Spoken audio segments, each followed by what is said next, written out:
dia a todo mundo. Estamos aqui iniciando a nossa 9ª jornada Musimid, que vai tratar do Roberto Carlos, como mostra aqui a nossa tela, elaborado pelo Roberto Bispo. Vocês estão participando aqui, vem de maneira totalmente voluntária, sem nenhum tipo de cachê, auxílio, pelo contrário, estão tendo despesas para participar aqui, o que releva ainda mais a importância deste evento. E eu sou muito grata, em nome de todos da equipe, a essas pessoas. Então, sem mais delongas, eu convido a professora Solange.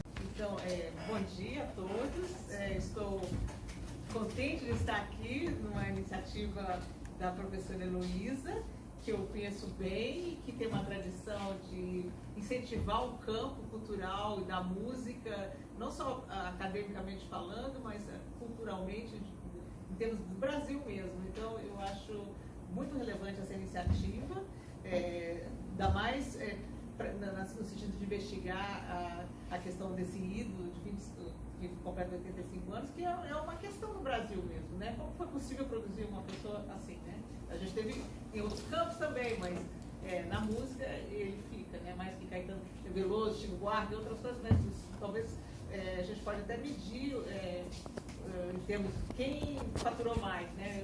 Presumo que seja o Roberto Carlos. Bom, eu estou aqui, eu me perguntei se não seria um pouco anacrônico eu estar aqui, porque eu vou falar da minha minha dissertação de mestrado, que foi feita em 88, tem 38 anos.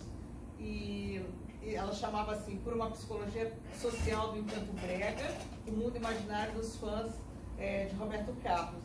Então eu vou dar eu tenho umas anotações, assim, para não me perder, tá? Ainda mais porque a gente tem pouco tempo. Então, nos anos 80, Roberto Carlos consolida seu reinado, foi a época que eu fiz, 88. Foca no nicho romântico, com especial sucesso de vendas e shows lotados, lançando clássicos anuais, especial no fim do ano da Globo, que virou tradição, música de consolidação romântica como Emoções, Fera Ferida, por exemplo.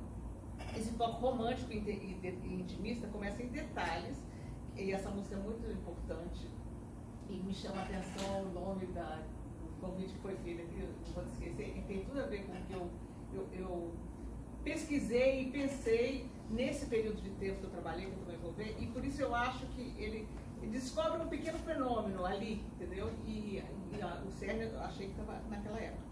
Esse foco romântico intimista começa com Detalhes, que foi lançado em 71, mas marca a transição definitiva do cantor Roberto Carlos, da Jovem Guarda, para a questão romântica intimista. Agora, eu coloquei um ponto aqui que eu acho interessante, porque essa dissertação sobre a questão do gosto popular, na época, em 88, não era bem visto no sentido acadêmico, né? Porque eu fiz na PUC de São Paulo, quando não era... era para as pessoas criticavam já, né, de imediato. E eu pensei que talvez pensar que o sucesso do público e o consumo me incitavam a ver essa questão de dentro, no sentido de compreender e, se possível, fazer hipóteses sobre o funcionamento daquilo que era considerado mito, já era um mito muito grande. Eu quero trazer, então eu vou falar da minha pesquisa, como foi feita, mas eu vou trazer 2 falas tomadas nos depoimentos, porque eu fiz 10 depoimentos qualitativos, aprofundei, e que tem a ver, duas falas que me levaram a pensar essa coisa do mito, né? Uma das Domingas falar. Eu lembro que o Roberto Carlos foi fazer um show lá na minha cidade, no interior da Bahia. Eu não o vi na cidade, nem fui ao show porque não tive oportunidade. Mas muitas pessoas que tentaram ver, se aproximar dele, me contaram que ele atravessava do lugar onde eles dormiam para o restaurante, que ele fazia as refeições todo coberto de lençol. E outra citação da Eva. Quando o pai morreu, ele não pôde nem assistir o enterro por causa das fãs. Ele teve que ir depois, teve que ir à meia-noite no cemitério para ver o pai dele. Então, assim, os próprios fãs, e eu vou falar dele como é que eu coletei isso, os próprios fãs tinham essa noção de mito mesmo, né? Bom, o objetivo é a hipótese. Então, sendo uma dissertação de psicologia social, meu objetivo era investigar o sucesso do Roberto Carlos a partir do vínculo entre Roberto Carlos e fã na sua forma, através do discurso musical, e eu acho que daí isso interessa um pouco os mídias, é interessante aqui também, do vínculo entre Roberto Carlos e o fã na sua forma, através do discurso musical, no seu conteúdo, através da vivência do fã, e da maneira pela qual a mídia colaborava nesse processo. A pista era que o amor romântico, construído na juventude pela Jovem Guarda, movimento que considera como fazendo parte de uma arte de massa, a julgar pela novidade que ele representava nos anos 65, 80, rock e foi ressignificado, tomando dimensões mais intimistas na fase madura do cantor. Essa intimidade, calcada nos pilares que acabei de falar acima, teria trazido algo parecido com a noção de paixão, amor-paixão, muito explorado na literatura ocidental. Como é que eu fiz? Os aspectos teóricos metodológicos. Eu entrevistei fãs de Roberto Carlos que o acompanharam desde o movimento da Jovem Guarda até o final de 85, data em que encerrei a fase de coleta dos dados de pesquisa. A ideia era construir um modelo que poderia ser um mundo imaginário dos fãs do Roberto Carlos, que esse é o título da minha dissertação. Porque eu percorro da Jovem Guarda as vivências deles relacionadas às músicas, desde a Jovem Guarda até a fase madura. Aqui a noção de... e aí daí eu tem Sartre, Escola de Frankfurt, tem Freud, tem o aspecto da música, tem Luiz Tati, que vocês dois conhecem, claro, eficácia da música, o encanto da música brasileira, eu não estou com o nome aqui, mas ele tem um trabalho que ele aplica categorias gramscianas na música popular, e eu utilizei isso também. E eu obtive contato com essas pessoas, esses fãs, foi interessante como eu peguei as indicações de amigos, de um anúncio do jornal Porandubas, na época da PUC, que era distribuído internamente em São Paulo, e através da indicação do pessoal da Rádio América, onde tocava muito, cujo programa diário favoreceu a seleção dos ouvintes mais insistentes, então eu me fui atrás. Dessa maneira, eu procurei obter um amplo leque de tipos sociais. Apesar de todos estarem na faixa de 30 anos, por ocasião da pesquisa, suas profissões, nível de escolaridade e de renda divergiam consideravelmente. Foram 8 depoimentos em pesquisa, foram 10 depoimentos em pesquisa de profundidade qualitativa. E aí, com cada fã, eu tinha 2 encontros. Primeiro encontro, eu focava nas impressões referentes ao cantor e às suas músicas, em geral. E o segundo encontro, essas mesmas questões foram retomadas e desenvolvidas com base na sugestão de imagens e ideias veiculadas por algumas músicas. Eu tocava música com eles, e eram músicas que se referiam, no momento, eu levava aquele meu gravador, sabe, aquela fita cassete e tal, era muito engraçado. Músicas que se referiam a temas diversos e abrangiam momentos diferentes da obra do cantor. O fã, neste momento, associou e refletiu sobre as imagens e ideias sugeridas pelas músicas, relacionando com a própria experiência, no momento atual e por lançamento da canção. Então, das antigas e das novas, e ele falava dele, o que ele estava vivendo, o que ele pensou na música e tal. Aí eu montei depoimento, eu não sei se vocês já viram, aquele mestrando, doutorando, já fez, a Cléia Bose, não tinha a Memória dos Velhos, que ela fez um depoimento sobre a cidade de São Paulo, sobre a chegada. Eu fiz mais ou menos assim, eles falavam e depois eu compus a partir dessas 2 entrevistas e virou um relato, sabe? E tá tudo na biblioteca da PUC, não foi digitalizado isso daí, né, minha dissertação apenas. Segundo encontro, então eu montei para cada fã, montei um depoimento para cada fã que mostrava como ele se envolvia com as canções e com a Jovem Guarda, e depois com as músicas de maturidade, sempre situando o contexto da vida deles, de Roberto Carlos, e do que eles sabiam sobre o percurso pela mídia. Né? Casou, separou, tarará, né? Perdeu filho e tal. Aí eu utilizei a questão da consciência imagiante de Sartre para pensar a paixão, Freud a questão da projeção, exemplos da literatura como Tristão e Isolda, do Denis Couchman, e Romeu e Julieta, como Pedro de Castro, sobre a questão do amor-paixão, e a Escola de Frankfurt, o Sérgio Paulo Vanet, que falava do Habermas, do Adorno, para pensar a questão da imbricação do id na realidade, a questão da infantilização da cultura e tal. E analisei 4 músicas, isso está na minha dissertação, sobre a modelização, esse trabalho do Tati sobre a canção popular, né? Inclusive, eu tenho na dissertação um trabalho sobre detalhes, né? Essa questão do destinador saber fazer, o querer, poder. Isso explica um pouco como falar, a sedução do Roberto Carlos, a música, né? Vocês todos sabem, né? Quando eu estou aqui, ou você, né? Primeiro tem esses deíticos e depois tem essa questão da modelização que ele fala. Você consegue descobrir nas inflexões que sobem, que descem, o que eu sei fazer, você querer me querer, né? Então, não adianta nem tentar me esquecer, essas coisas. Bom, então, e com relação ao amor-paixão, me chamou muita atenção que era uma paixão, um amor, as pessoas, principalmente as mulheres, elas se colocavam de uma maneira tão profunda no no que ele fala, que o mundo empobrecia, assim, ficava eu e você. Isso tem a ver com como o imaginário, como a gente pode, como a consciência pode ser levada, né, de certa maneira, pela indústria de massa e tal, pelo fato de você se colocar nisso daí. Ou você se fecha, ou você vê outras coisas. No movimento da Jovem Guarda, por exemplo, você tinha uma infusão, tinha comportamento, tinha hábitos, tinha várias outras coisas, apesar de consumo também, e que essa imaginação, porque ela se colocava, eu acho que eu era namorada dele, ele contava uma história minha e tal, e ele estava cantando para mim.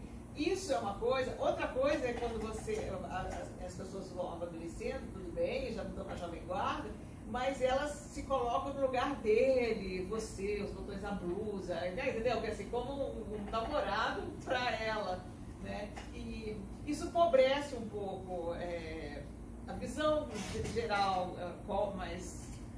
mais social das coisas, né? Você se coloca no mundo perfeito, onde é você e ele hipnotizou muitas mulheres. Então, eu falei, você tinha dado uma saída da questão dos dates, um pouco do Benveniches, um pouco do Tati, falando de como a música, eu aqui, você, coloca essa interlocução, e como o destinatário consegue saber fazer o dever, se o outro acaba aparecer nos detalhes, você vai sentir, você vai poder, entendeu? Então, assim, ele vai, todas essas coisas, então, esse amor-paixão, essa inter-relação do destinador e do destinatário nas músicas, com esses deíticos, eu, você e tal, e mais a mídia, colocando a vida dele, separou, casou, o negócio da mulher, não sei mais o que, ele separou, tudo isso vai levando os fãs a criar um mundo imaginário deles. Então, por isso eu achei que fazia sentido procurar as pessoas desde o começo até o final, e era o meu limite, era minha época, minha vida ali. E hoje, depois de 38 anos, né, eu penso assim, se eu fosse orientadora, depois de orientadora, eu falei assim, se não é vero, é bem trovado. É isso. Eu acho que é isso o meu trabalho. Agora, com muita satisfação, Fábio Dumer Camargo, que fez um excelente trabalho de mestrado, com cara de doutorado, peso de doutorado, e ele mesmo vai apresentar o trabalho dele, um aspecto do trabalho dele que eu considero muito sério. E com você, Fábio. Até parece que eu entendo disso. Muito obrigado pela presença de todos aqui, né? Obrigado pela leitura Heloísa, professora Heloísa, professora Solange. Colocar os pés aqui, vem aquele turbilhão de saudade, né? E adoro pisar aqui, respirar esse ar que essas pessoas maravilhosas respiram, né? Desculpa usar máscara, né? Minha mãe veio do sul, ela, né, tá meio adoentada lá e veio passar o aniversário dela aqui, aí eu preciso me autoproteger, proteger os outros também, né? Mas, quando você conseguir colocar o slide, você me avisa, tá? Tá, já estou colocando ele aqui. Em Ritmo de Aventura, o tema mestrado, da dissertação, Consumo, Classe Média e Poder no final dos anos 60, a partir do Roberto Farias. O filme Roberto Carlos em Ritmo de Aventura, ele foi filmado a partir do final de 67 e começo ali meados de 68, ou seja, um pouquinho antes do AI-5, né, que saiu em dezembro. E algumas coisas que são... Aí, tá, beleza. Eu vou fazer colinha aqui. Pode passar o próximo slide, por favor. A gente já vai direto para o conceito, tá, de como a gente trabalhou. Isso aqui é um resumo do começo, né? O documento histórico, né? O regime ditatorial usa a classe média brasileira para a legitimação social, o uso da expansão do consumo de bens e serviços por meio dos produtos culturais, e aí entra o uso do filme para naturalizar expedientes da repressão em tom de comédia. E o filme revela aspectos ainda não explorados acerca do conturbado momento histórico em que foi produzido e lançado. Esse é o arcabouço, né? Por conta de que nós temos um projeto, né? Em 66, que estava com outro grande cineasta, o Mason, né? Mason. E aí ele não tinha para quem passar a bola, porque não tinha quem patrocinasse o projeto. Quando o Roberto Farias, né, ele entra nessa jogada ali, no final de 66, e aí ele tem uma ideia. Ele tem uma ideia de conseguir a ajuda do próprio governo ditatorial. Porque qual é a sacada do Roberto Farias? E isso é explícito dele numa entrevista que ele deu em 2015 para um pesquisador do Rio de Janeiro que eu usei como fonte. Ele teve a ideia de ir até o general Adalberto Pereira dos Santos, que inclusive foi quem escreveu o texto do AI-5, né? E lá ele foi oferecer a imagem que ele poderia passar do exército brasileiro e da ditadura brasileira positiva em relação aos métodos que estavam sendo usados, né? Desaparecimento, tortura, sequestro e tal. Então, quando ele convence esse general, aí ele traz toda uma questão estética. Queremos fazer um filme a lá James Bond, muita influência dos Beatles também e tal. Mas a questão mais relevante, né? Pode pular isso, por favor. É que aí, com a ajuda do governo, o Roberto Farias pede empréstimo em bancos usando o prestígio do ídolo da Jovem Guarda. Ele já estava ali, né, no auge da Jovem Guarda, para sair da Jovem Guarda, e a Globo não existia ainda, né, com toda essa dimensão que tem, né? Aí ele oferece ao governo ditatorial da época uma oportunidade de mostrar para a sociedade brasileira uma face amigável do exército. Então, é quase textual isso, né, na fala dele. Pode pular também, por favor. Aí temos assim, aqui o Roberto Carlos, no Pão de Açúcar, né, lá no Cristo Redentor, né, ele realmente subiu aqui nessa murada, né? E ele correu ali também. Naquele take que ele aparece correndo, ele corre. Só que fizeram tão na correria assim, e depois o dublê que terminou a corrida estava com outro tipo de sapato, e a gente pode perceber isso, né, na corrida dele, né? Mas percebe essa imagem aqui do Rio de Janeiro? Ela se torna icônica até hoje. É aquela imagem de cima, é aquela imagem que representa um Brasil tropical, de felicidade, de alegria. É um outro país que ele reinventa no filme, que não estava correspondendo à realidade política do Brasil. O que significa dizer, né, que aí a performance, né, comportamento e valores que aparecem nas canções, e logo em seguida no cinema, no filme que nós estudamos, né, ajudam a formular um novo conjunto de signos e expressões artísticas que passam a mediar as formas sociais de convívio nas principais metrópoles brasileiras. Aí você pode estar se perguntando, né? Como é que ele tinha consciência disso, o Roberto Farias? O próprio Roberto Carlos tinha consciência do estrago, do impacto que ele ia ter? Não exatamente. Mas existia uma linha de conduta na hora da produção do filme, e alguns aspectos a gente começa a perceber. Pode passar, por favor, o próximo. diluído em camadas simbólicas, invisíveis ao senso comum, um articulado projeto de país fez com que o produto final, Roberto Carlos em Ritmo de Aventura, se tornasse um conjunto de signos com os quais a classe média conservadora se identificava.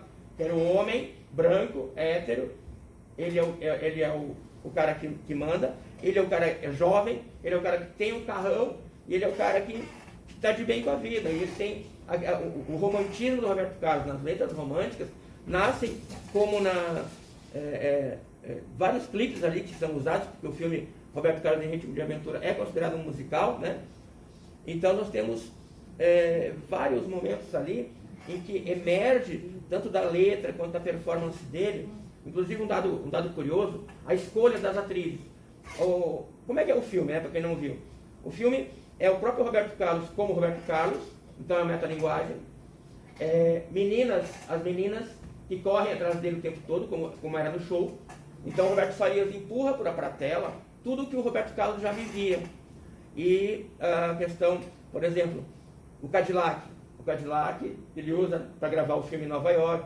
Ele foi multado, não tinha autorização. Foi umas coisas muito, muito engraçadas que aconteceram lá.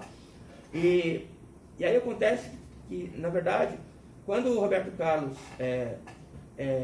encarna esse bom vivant, né, que é perseguido por meninas, e aí como é que foram escolhidas as 6 meninas que perseguem ele e que são sequestradas pelos bandidos, né? E aqui já cabe uma série da questão simbólica, né? Os bandidos são caracterizados como muçulmanos, russos, franceses, né? Que correm atrás dele, né?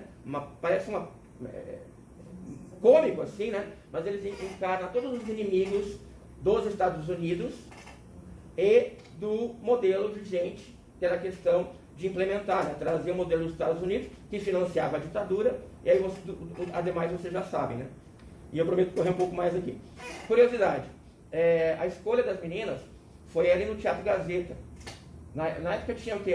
Uns 1000 lugares, 980, talvez mais. E estava lotado, vamos dizer assim, 1000 meninas, né? Aí ele estava lá, isso quem me contou foi a Rose Passini. Tu consegue colocar, é difícil colocar o mestrado mesmo, aí eu não consegui colocar.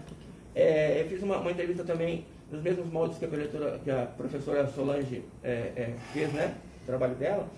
Aliás, muito obrigado, né, Solange? Você foi o grande sim, né? E aí, sim, vírgula, aí entra a Heloísa, né? A partir daqui tem que arrumar o loirinho, né? Porque eu segui muito cru aqui, né? Vocês fizeram um milagre, eu acho. Aí ele ficava numa mesa, todas as meninas cortejando eles. E aí a razão pela qual o Roberto Farias escolheu a Rose Passini, que é que eu entrevistei, para mocinha barra bandida, né? Porque ele detestava ele. Ela detestava ele. Nessa aqui? Mais para baixo? Um pouco mais para baixo. Vai para baixo um pouquinho. Aqui, ó, essa é a Rose Passini. E aí, já que ela era uma atriz sofrível, o diretor resolveu escolher ela, porque ela detestava o Roberto Carlos. Detestava. E ela era bandida. Aí o Roberto Carlos chamou o Roberto Farias, ela me contando, e disse assim: eu não quero essa mulher, ela é a única que não, né? Vai beijar minha mão aqui. Quase que literalmente, tá? Porque ela conta que ele era, assim, ele se portava como rei, ele agia como rei, e aí, procurando questões da Miriam Hills, quando ele era casado com a Miriam Hills, tá? Aí trazendo um pouco mais pra frente, trazendo essa questão do rei, né? Diz que no final do ano, né? No final do ano, o Roberto Carlos chamava a Miriam Hills, chamava os familiares para ir na casa deles, para passar o Réveillon. E o Roberto Carlos se vestia, olha, isso é louco, hein? Mas tá lá. Com uma manto de rei, botava uma coroa e botava a família em fila e estendia a mão para o pessoal beijar a mão dele. Esse foi e a Miriam Hills conta isso na biografia dela como se fosse uma coisa linda. Olha como ele se fez rei. Ele já era o rei. Né? Então tem coisas que... Aí assim, uma curiosidade também, né? Como ele estava naquele caso com a Anice, nessa época, de gravar o filme, ele não queria... Ele proibiu o Roberto Farias de botar ele a beijar e ele não podia se apaixonar no filme também, né? Não podia. Tanto é que uma cena icônica, aí o Roberto Farias resolveu assim, né? deu 2 pontos de vista, né, dela e dele, né, para beijar uma da que ele escolheu, só que o beijo não aparece, porque ele não beijou ninguém. Mas enfim, essa é uma questão interessante. E aí, enfim, aí ele pediu a cabeça da Rose Pacini, o Roberto Farias cortou um dobrado para poder segurar ela, né, e convencer, não, ela te odeia, cara, como é que eu vou te colocar alguém que tu vai ter uma cara contigo de deslumbrado, né? Aí, enfim, ele foi convencido, né? Eu vou ler aqui, tá, com calma, porque isso aqui é um slide interessante. Diluído... sim, não, pode voltar para o slide, né? A Rose Pacini, ela foi vereadora, ela é uma cidade do interior que esquecia Itapira, uma coisa assim. Hoje em dia ela tem um canil, né? Ela cuida de cães, então ela não seguiu, né, a vida dela. Bom, aí aqui já está até onde eu consegui, tá? Aí montar. Os bandidos vilões, já falei aqui, são associáveis pelas vestes, sotaque e barba a estereótipos de russos, muçulmanos, cubanos, perfis identificados pela cinematografia de Hollywood e desde o início da Guerra Fria, no pós-Segunda Guerra, como inimigos da América. Racismo, sexismo e anticomunismo atravessam o cinema produzido nos Estados Unidos desde os anos 20 e alcançou, né, toda essa questão do copia e cola ali após o golpe de 64. Né? Bom, para começar a terminar, a parceria que foi feita, tem a cena do helicóptero, ali o exército parou o Rio de Janeiro mesmo, né? Aquele passe com o helicóptero por baixo, né, no túnel lá do Rio de Janeiro. A questão toda do que podemos inferir, mais alguns elementos, tá? Na época, sabia-se que havia muito sequestro, né? Então, o cara da porta do lado falava que o outro que era comunista, ligava para o DOPS e vinham recolher o cara sumia. O sequestro foi tratado dentro do roteiro. Os músicos do Roberto Carlos, né, dentro da metalinguagem, eles são sequestrados e o Roberto Carlos junto para uma casa chique, que era a própria casa dele lá no Rio de Janeiro, e lá eles conversam normalmente, que estão sendo vigiados. Toda a leitura semiótica do roteiro do filme trata de um espelhamento do que acontecia na sociedade brasileira. Aí, nesse diálogo em que o músico gato lá dele fala para o Roberto, já se deu conta que a gente está sendo vigiado aqui, com os caras armados ali? Aí o Roberto, bem sonso, sim, será? Mas é o seguinte, vamos fazer música aqui, que é o que importa. Mais ou menos isso, né? Quer dizer, aí passa uma mensagem, né, entre tantas outras, né, de que ele relativiza, né, normaliza toda a questão, né? A questão da própria Rose Pacini, aí eu não vou poder entrar muito nisso, porque dá para tá lá, é muito texto, mas a questão dela, ela representa ali, porque foi altamente... Quem olha o filme, talvez até hoje, pense que é uma comédia do nada, alguma coisa assim, mais, né, solta e tal. Cada tijolinho ali, cada frase, cada take do Roberto Farias foi uma montagem simbólica, completamente amarrada naquilo que ele queria passar e entregar para o governo brasileiro. E aí, não foi só esse de 68, né? O Ritmo de Aventura. Aí veio a tríade, né? São, três filmes juntos, assim, né? Uma trilogia? Trilogia. E, então não parou por ali, né? Ocorre que o filme foi um sucesso extraordinário, né? E estava falando, né, para começar a encerrar, né, a questão de como ele coloca as coisas ali, né? Na verdade, enquanto o Roberto Carlos curte uma vida hedonista, e enquanto ele vive uma aventura, perseguido por mulheres, dirigindo carrões, existe toda uma gravitação em torno do projeto do Roberto Farias, que vai determinar ali uma série de questões futuras da parceria do Roberto Carlos com o governo federal, ditatorial. Ele tinha um gabinete dele na década de 70 lá em Brasília. Ele ganhou concessões de rádio a rodo, né? Então ele ganhou muita grana.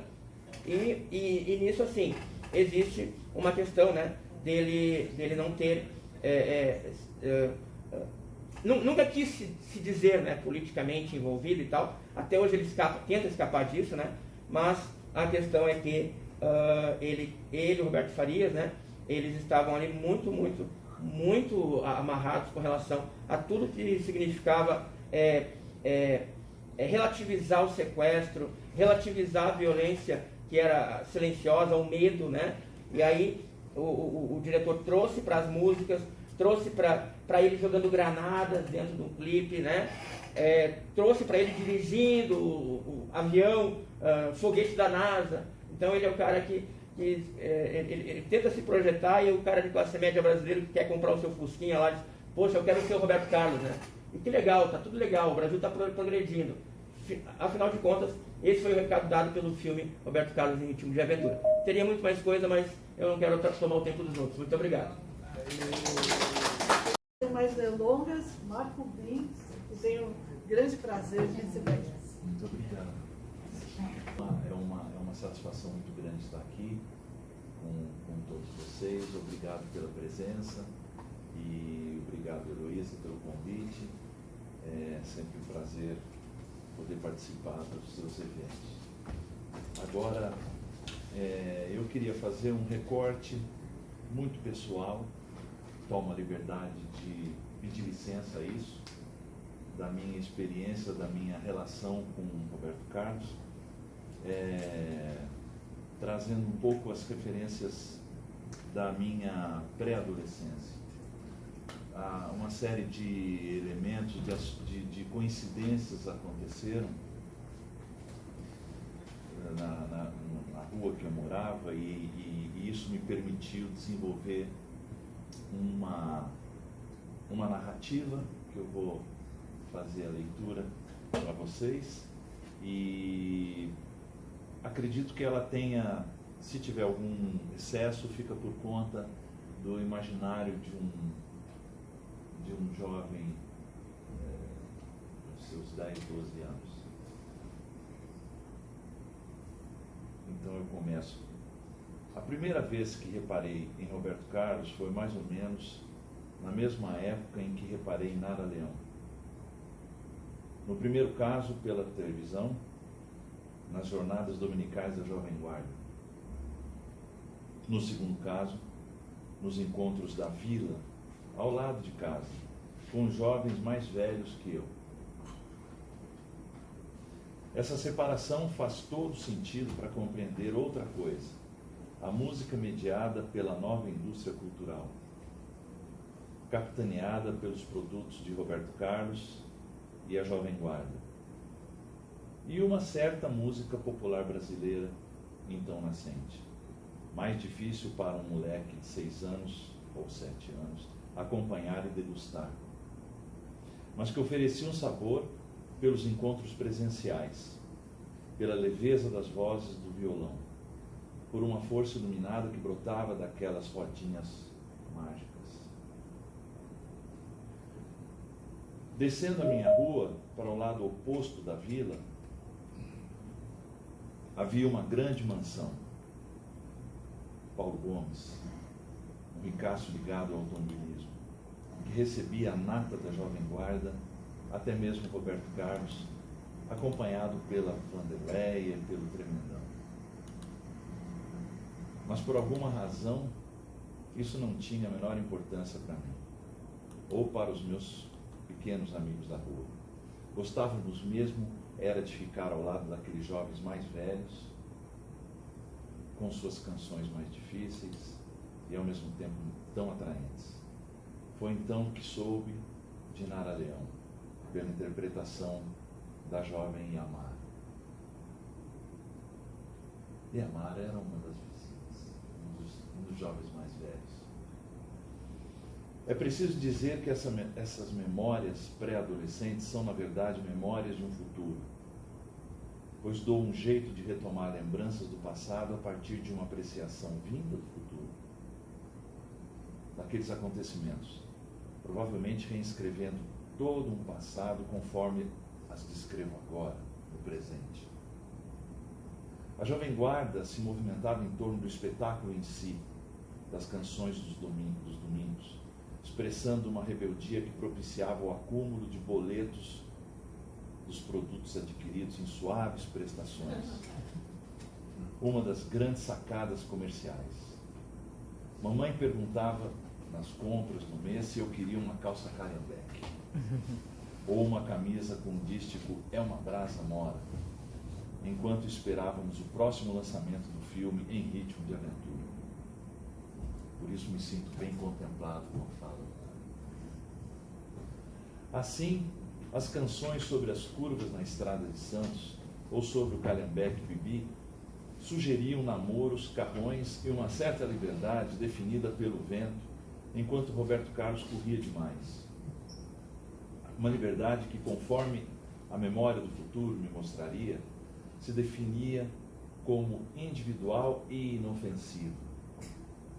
Eu, então, dominado café com leite por aqueles jovens mais velhos, me deixava levar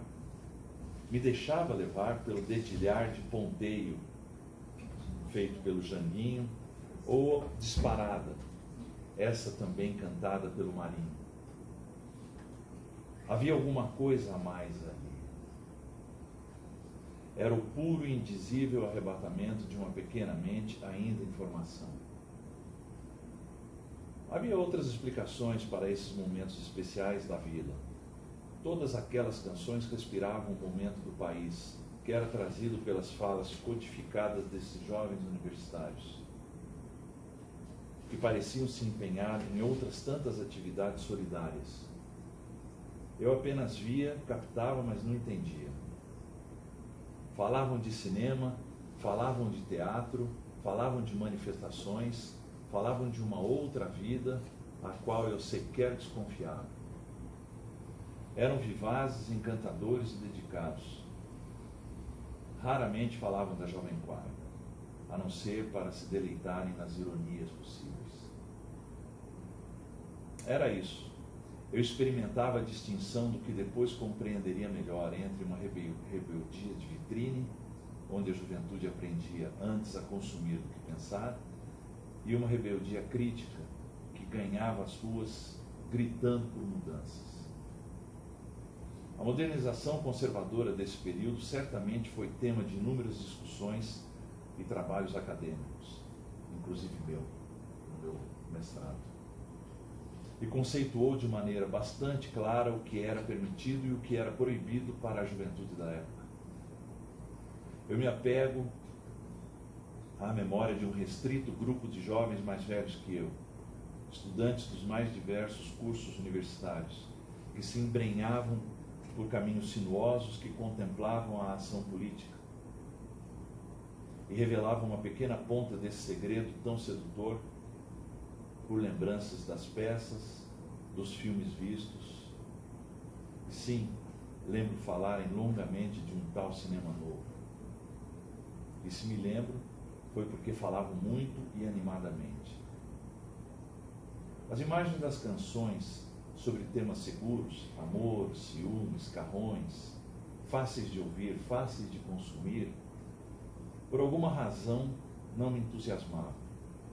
Por mais que Roberto Carlos se dizia terrível e que só ia gostar de quem gostava dele, eu começava a abandonar o desejo em procurar o meu amor. Valia-me mais a atenção que a jovem Avani narrou para os demais jovens sobre os detalhes que soube de um certo guerrilheiro que naquela época, naquele momento, havia passado a noite em uma escola de um pequeno pueblito da Bolívia antes de ser fuzilado. As coisas foram tensionando de um modo que não soube compreender. Nos fundos dessa vila morava um certo soldado que servia no segundo exército. E certa manhã foi morto nas próprias dependências do segundo exército. Lembro-me que foi um acontecimento que escureceu, ou começou a escurecer as tardes da nossa rua de um modo vertiginoso. Não demorou e os jovens mais velhos foram se dispersando. E com exceção de um ou dois, o Janinho sendo um deles, nunca mais os encontrei ao redor de um violão.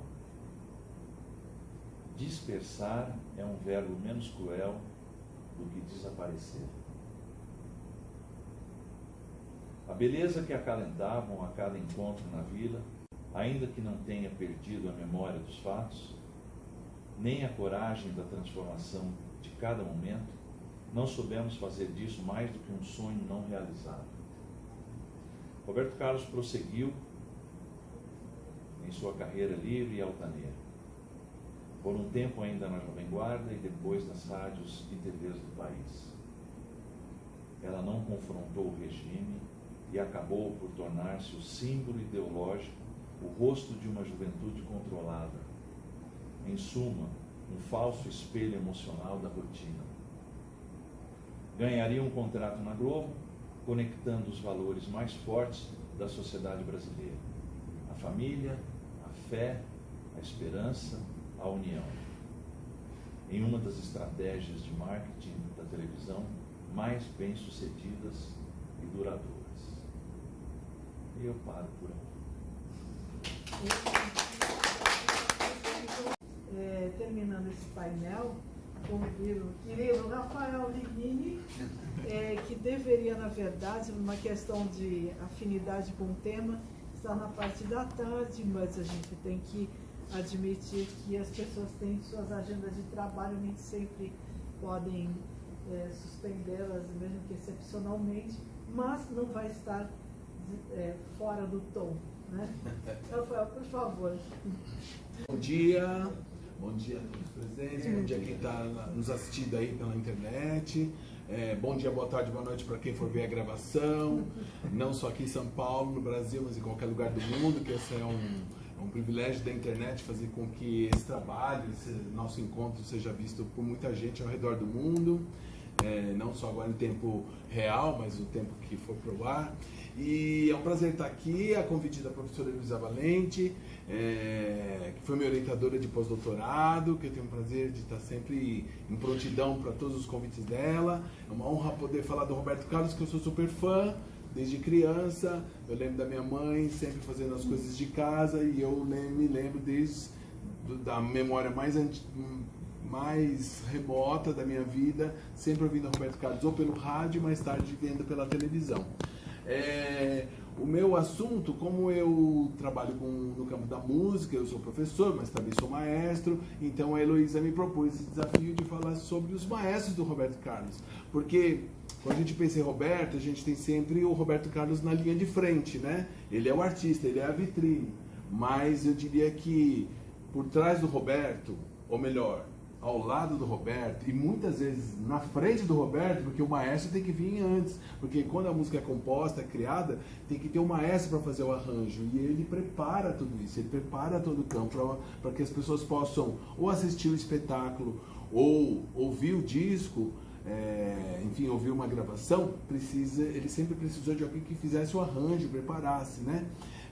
Então, por isso o título do meu trabalho é Roberto Carlos e seus maestros. E o interessante é que a gente vai fazer uma rápida trajetória, um breve traçado, contando sobre, desde o tempo que era da época da banda, ou mesmo antes, quando era voz e violão, mas essa fase da banda de rock, e até chegar às orquestras e às big bands, né, que é o formato que ele tem utilizado já há algum bom tempo. Então vamos lá para a primeira página. Aqui é um breve resumo do Roberto. Eu sei que tem vários trabalhos que vão falar sobre os detalhes do Roberto, né? Mas aqui só pra gente, eu fiz um rápido traçado. Então, Roberto Carlos, que na verdade é Roberto Carlos Braga, que é o seu nome de batismo, seu nome artístico é Roberto Carlos. Ele nasceu em 41, por estar completando agora 85 anos nesse ano de 2026. Nasceu em Cachoeiro de Itapemirim, Espírito Santo. Profissionalmente, ele é um artista, ele é cantor, mas é também um grande compositor. O início da carreira dele se deu no final da década de 50, aproximadamente ali pelo ano de 57, 58, 59, ele já estava iniciando sua carreira artística, né? Dando os primeiros passos, né? O seu parceiro, ele tem alguns parceiros, mas o parceiro mais frequente, o mais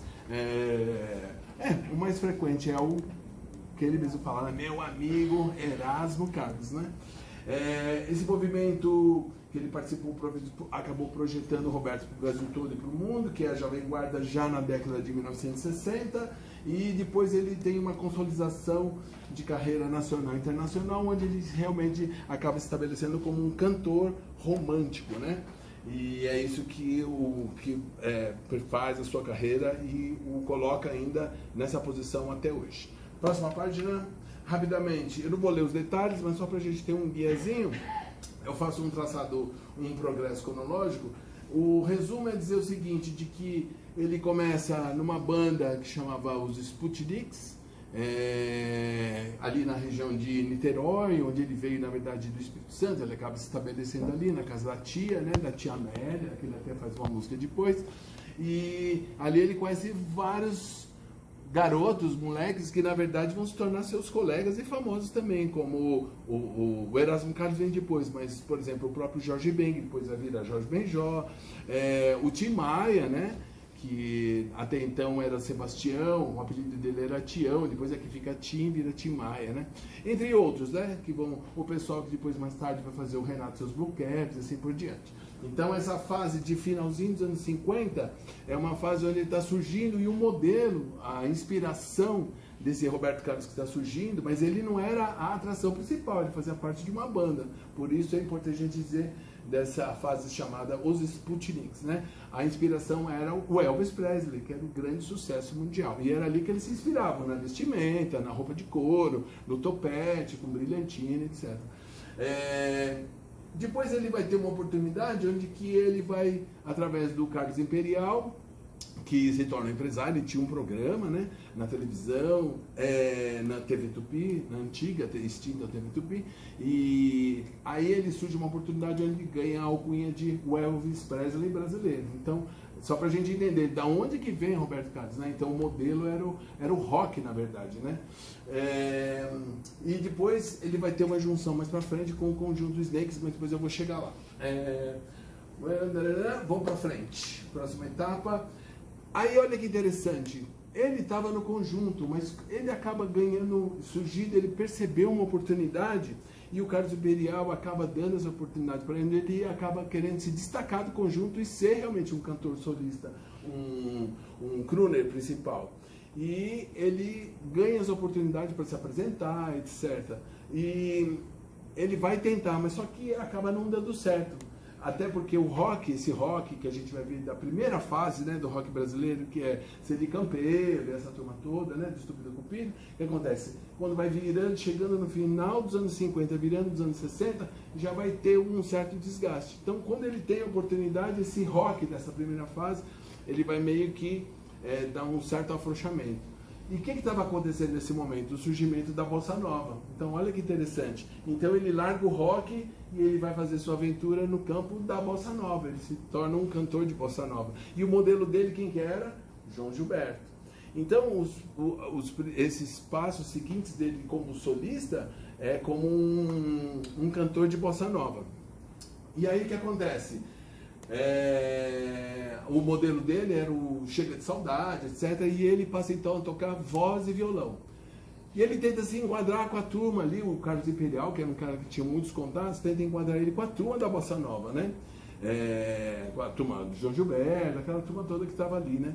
Só que na verdade acaba não dando muito certo, não dá muita cola. Então, mas ele tenta gravar disco. Aí o Carlos Imperial finalmente consegue gravar. Na época era o chamado compacto simples, né? A molecada de hoje talvez não conheça, porque está na era do arquivo, né? mas existia antes, né? Você tinha um LP e você primeiro lançava os singles, depois é que caminhava para o LP. Então, era um compacto simples com uma música de cada lado. Então, ele faz os seus primeiros passos ali, consegue finalmente a gravação. Só que é um fracasso, por isso que daria um fracasso. Que essa tentativa de 58, mais ou menos, né? Esse período todo é de tentativas, mas ainda ele ainda não consegue o sucesso esperado, tão almejado por ele. Depois a gente vai ter um período de transição, que aí é quando surge a oportunidade na gravadora, ele tenta todas as gravadoras. O Carlos Imperial tinha muitos contatos na cidade do Rio de Janeiro. Aliás, nesse tempo, a gente tem que lembrar que Brasília ainda não era a capital, né? Estava se transportando para lá, né?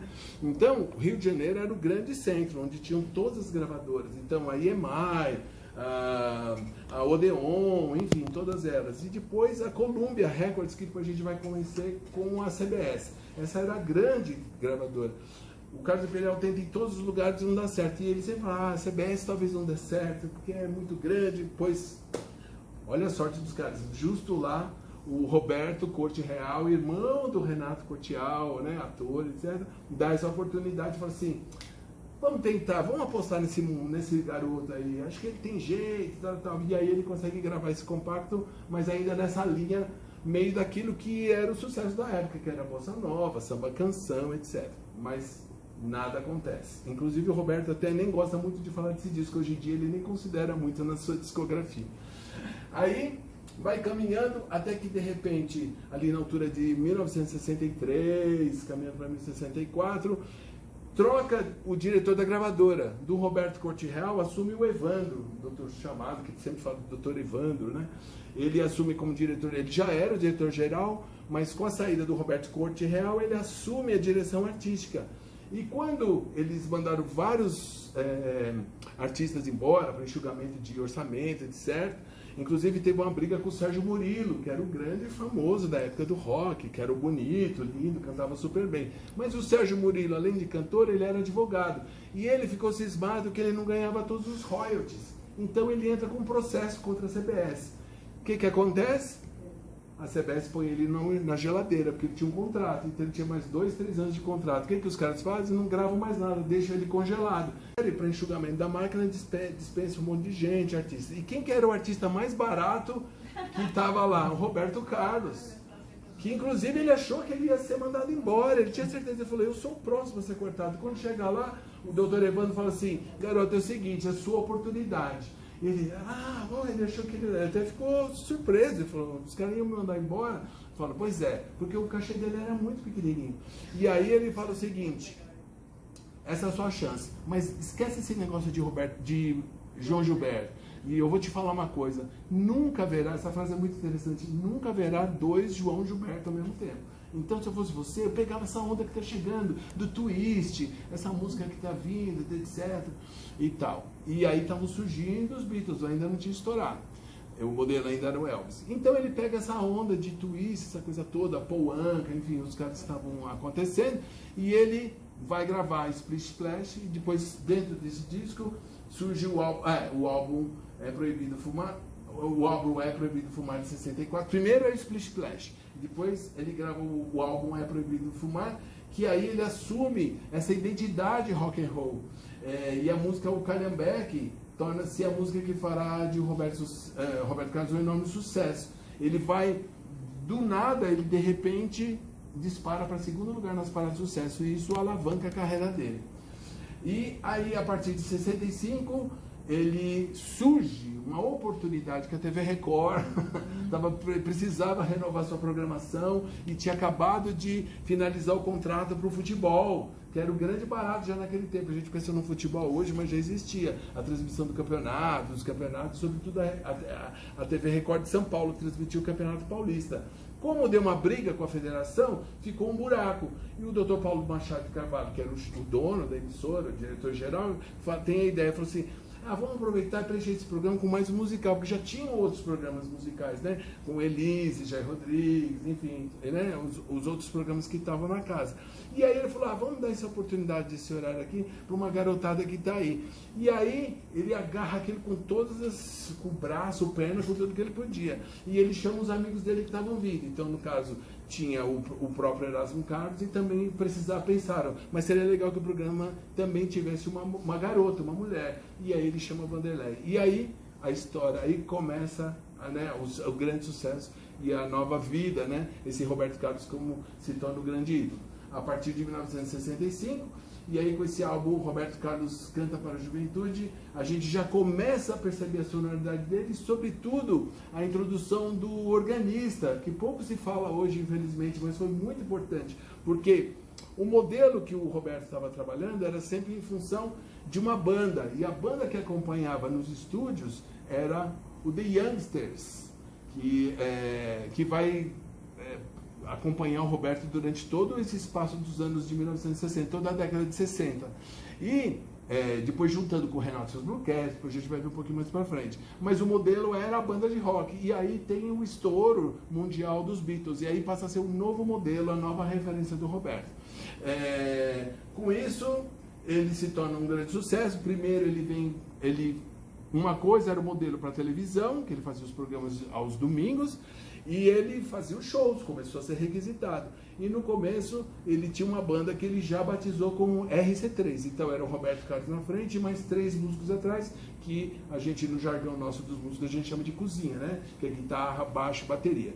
Depois mais pra frente ela vai ficar RC4, porque incorpora o teclado, depois RC5, e aí já no final da década ele monta o RC7, onde a gente tem guitarra, baixo, bateria, teclado e um trio de metais. Então esse é o modelo que inclusive ele traz até hoje. Ele tem o RC7 até hoje, só que ele acopla outros músicos que a gente chama de a orquestra do Roberto Carlos. Vamos para frente. Aí a gente tem a consolidação do sucesso. Nessa segunda metade dos anos 60, tem o filme, né, que foi aqui já explanado. Ele tem toda uma estratégia aproveitando todo o desenvolvimento, o sucesso do programa. E o que acontece? Só que depois de um certo tempo, o Roberto percebe que poderia afrouxar essa coisa do rock. Então ele é muito antenado, na verdade, e ele saca esse caminho para a música romântica. Então, no final da década de 60, ele já vai apontando para esse caminho, e ele vai modificando aos poucos o seu repertório, até que ele vai se tornar o Roberto Carlos, o romântico, como a gente conhece hoje, e aí ele ganha a alcunha também de O Rei, né?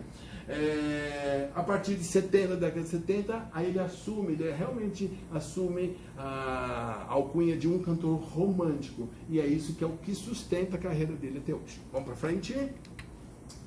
Aqui algumas referências, olha que bacana. Então, só para a gente ter um panorama geral. Início de carreira, lógico, seria Elvis Presley, porque ele vem da banda lá com a garotada lá de Niterói, né? Mas só que depois vai buscar outra referência, à medida que não deu certo com o rock, ele vai se basear no João Gilberto. Depois nós vamos para a explosão dos anos 60, aí a nova referência são os Beatles. A gente não pode esquecer dos filmes Help, A Hard Day's Night, né? Que a gente já foi falado aqui, que são os modelos, essa imagem que se quer criar. Quando ele vira para a década de 1970 e a década de 80, ele vai retomar de novo com referência o Elvis, mas já não é o Elvis de pelvis, né? O Elvis de jaqueta de couro, dançando, que era isso que ele imitava. Inclusive o próprio Roberto era chamado de, né, no começo ele era chamado de o Elvis Presley brasileiro, que é uma criação, uma sacada do Carlos Imperial, que era o empresário, né?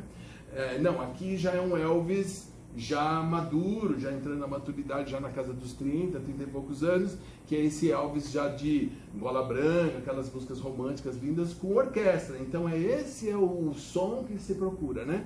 E também o Frank Sinatra, também não mais aquele Frank Sinatra dos anos 40, 50, mas esse Frank Sinatra como a gente já conhece, cantando My Way, etc, né? Então esse é o modelo. Vamos pra frente.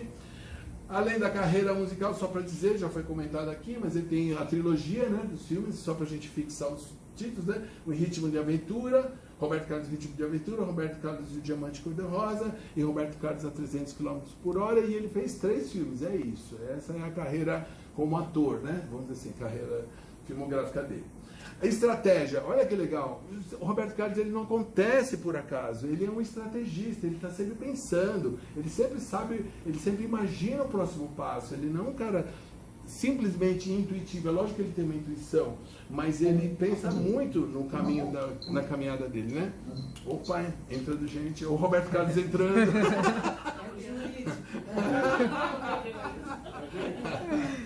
Então a gente vai ver o que, ó, a estratégia dele. Cantor de bossa nova e samba canção. Eu até coloquei lá. Não deu certo. Cantor de rock, sucesso, destaque, jovem guarda. Essa estratégia funcionou. É isso que faz ele se tornar o Roberto Carlos. Depois, a partir da década de 70, vigente até hoje, cantor romântico, sucesso é a consagração dele. Lançamento de um disco por ano, essa também é uma estratégia, religiosamente ele lança um disco por ano, todo ano tem sempre um álbum novo do Roberto Carlos.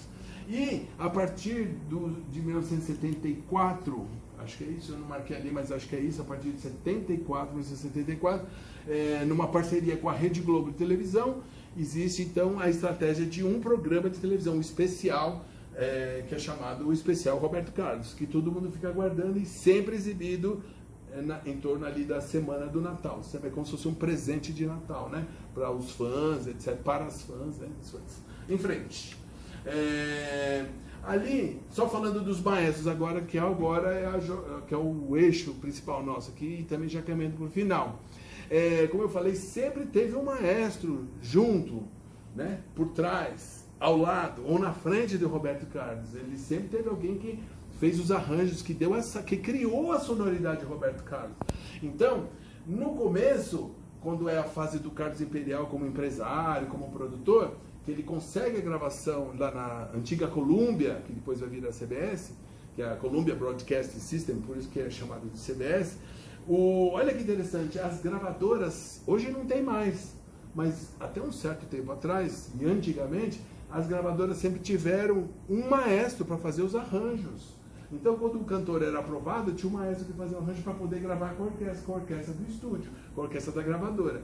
E olha quem foi um dos primeiros, se não o primeiro maestro que foi indicado lá dentro, se eu não me engano foi o próprio Roberto Coutinho Real, que falou, bom, vamos fazer com esse garoto. O maestro que fez o primeiro arranjo foi o grande maestro Lírio Panicali, que vem da ópera, tem toda essa base. Lógico que depois ele vai diversificar a sua orquestra, como tinha o maestro Luiz Arruda Paz e outros grandes maestros, né?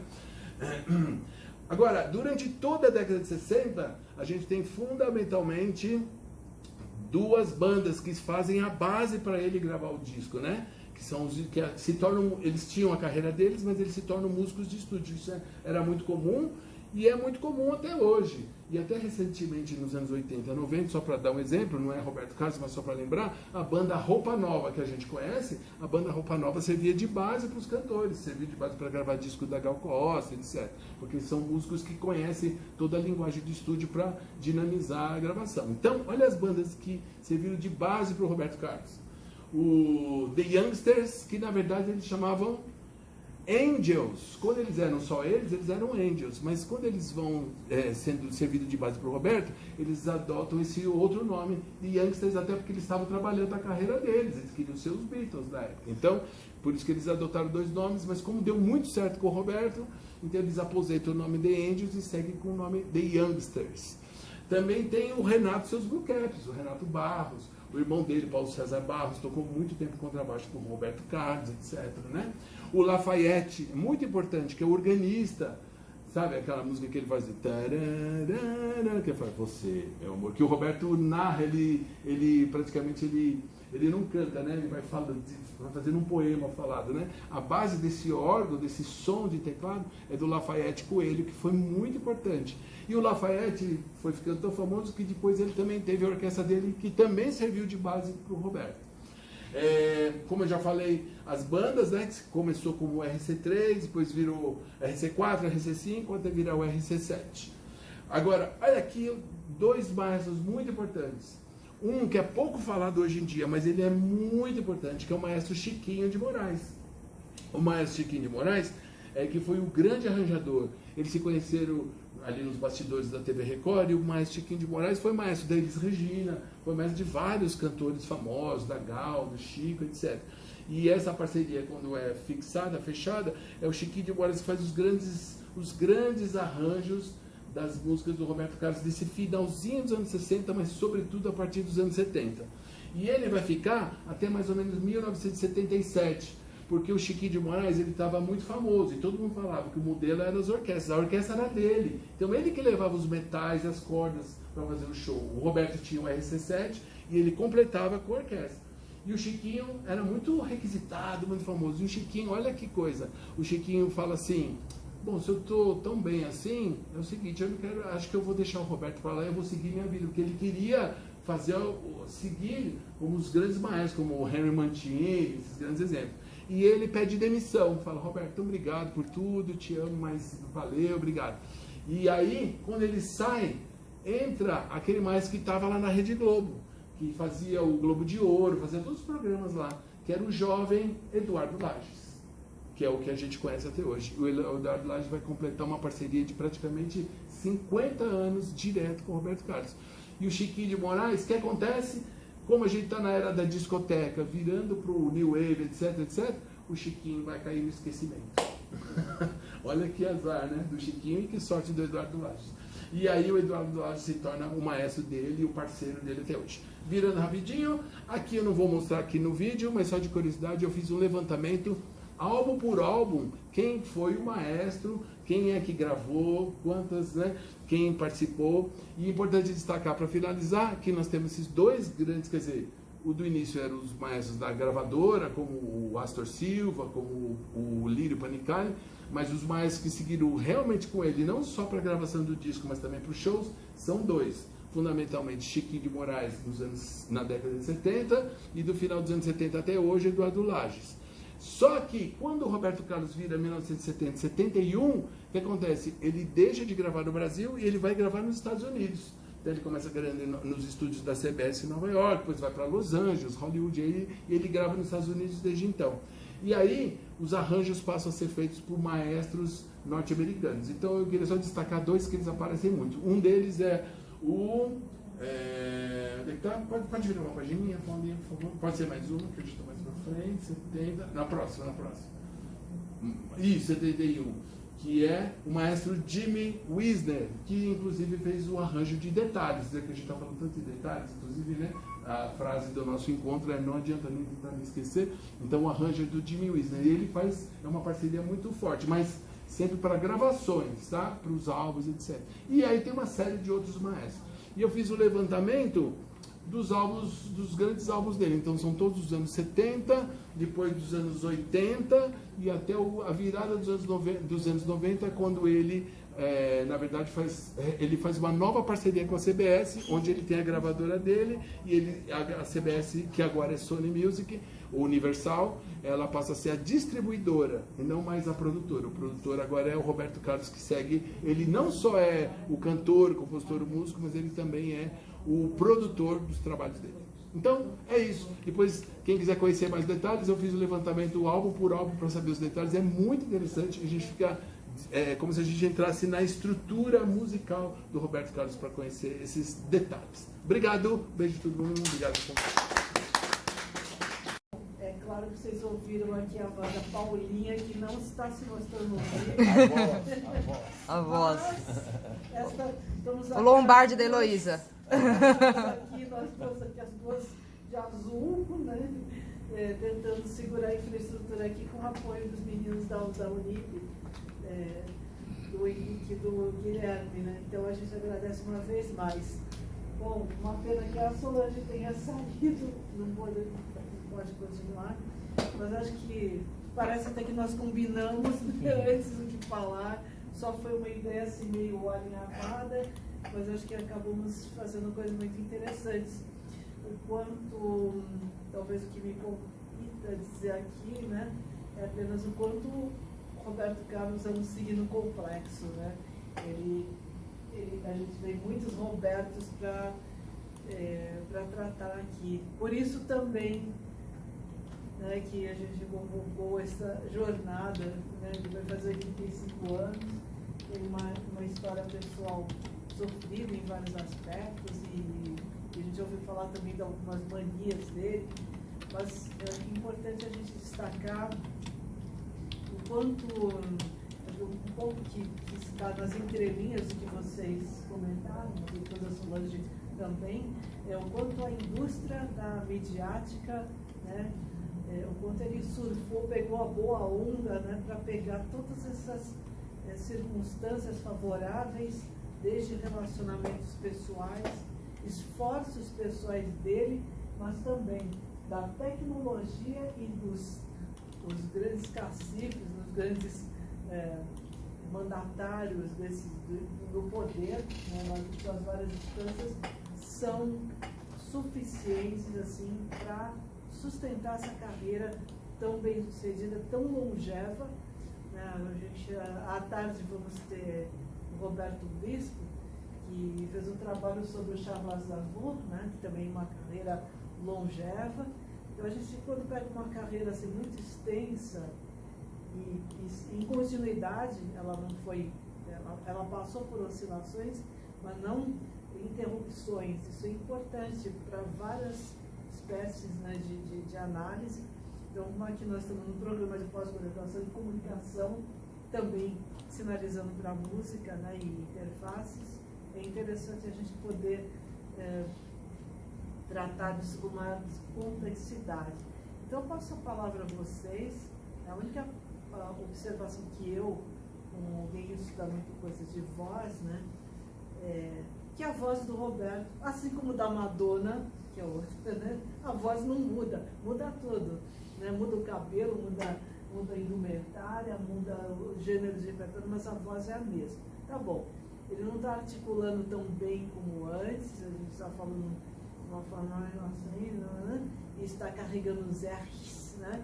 Mas a voz dele, o timbre, tudo está mais ou menos homogêneo, sem mudanças. Talvez isso seja uma âncora, né, que sustenta que é ele. Ainda estou aqui, não é?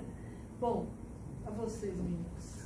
Eu queria, se me permite, pessoal, só comentar, né, até como músico, que eu acho que essa é uma das características interessantes do Roberto, é a qualidade vocal dele e como ele preserva, porque ele é um cara muito obstinado no que ele se propõe, né?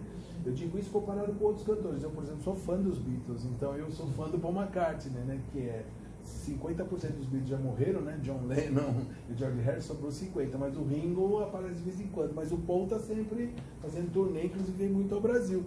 Mas a gente percebe nos últimos turnês que ele veio para cá, nas 2, 3, 4 anos para cá, que a voz do Paul McCartney modificou muito. Ele já está ficando meio uma voz meio um pouco que a gente chama nosso meio, a brincadeira de falar que é meio de serrote, né?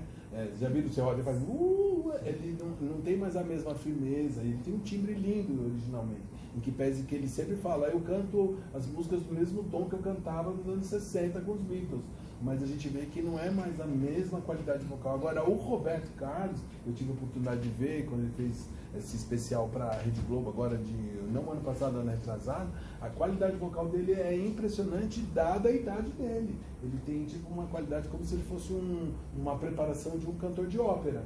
E como eu venho desse meio, então por isso que eu estou dizendo isso. Ele com certeza deve ter preparador vocal, deve ter técnico vocal, ele deve estudar, ele deve se empenhar, porque diz que ele é um obstinado naquilo que ele se propõe, né?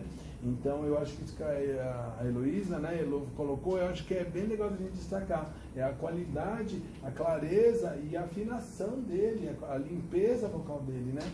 Dado a questão que é natural, né? O corpo vai declinando, que a vida é assim, mas a qualidade vocal dele é impressionante. Então, inclusive a afinação, enfim, todos esses detalhes. Então, acho que é legal da gente destacar, né? Assim como ele fez com a carreira dele, né? Ele sempre foi um obstinado, ele sempre foi um cara que planejou, né? Para continuar, e eu imagino que ele pensa em se eternizar, né? Quer dizer, o artista vai, mas a obra fica, né? Então, eu acho que ele tem todo esse cuidado. Muito bom. Quando você fala em qualidade vocal, né? Notinha de rodapé, é interessante que qualidade vocal não é apenas dizer assim que ele é bom, não. Qualidade vocal também é um conceito, né? Da fonologia, essas coisas. Quer dizer, o conjunto de traços particulares, de timbre, sustentação, pronúncia, é um conceito. Isso. Não é apenas dizer assim, a qualidade dele é boa. Não, a qualidade vocal dele, quer dizer, esse conjunto de traços que definem a emissão vocal dele, interpretativa, que se mantém. Que é um combo, né? Um combo sonoro, né? E a gente vê tanto, não só nas gravações, como a gente vê nos shows. Eu posso dizer que eu fui ver o show e eu fiquei impressionado. Porque eu vejo, por exemplo, tem outros cantores, vamos dizer que é maravilhoso, que eu amo, fui ver também, Gilberto Gil, já não é mais a mesma qualidade sonora. Eu estou falando do combo, né? Em que pese que a interpretação dele sempre é envolvente, né? O Caetano não é mais a mesma coisa. Em contrapartida, a Maria Bethânia é impressionante. A qualidade vocal dela em razão da sua idade. Então eu acho que o Roberto é um desses... Tom Jones, eles arrebentam qualquer um, Tom Jones, caramba. Né? E eu acho que o Roberto é um desses que consegue se manter, que a gente, quer dizer, imagino que não seja só dizer, ele é um abençoado, não é só isso. Eu acho que ele tem essa preocupação em manter a qualidade sonora, né? Quando eu falo, não é cantar bem, interpretar bem apenas, em todos os sentidos, né? De emissão, agógica, enfim, todos os detalhes. Né? Fitness vocal.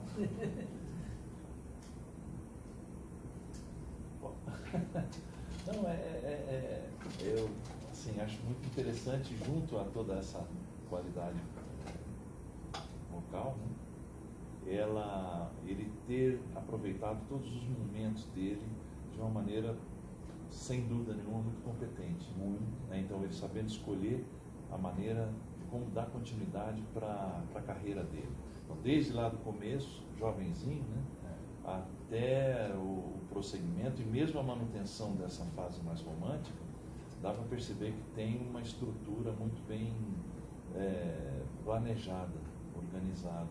E isso, de fato, é de chamar atenção. Quer dizer, ele consegue estruturar a carreira dele de uma maneira extremamente competente.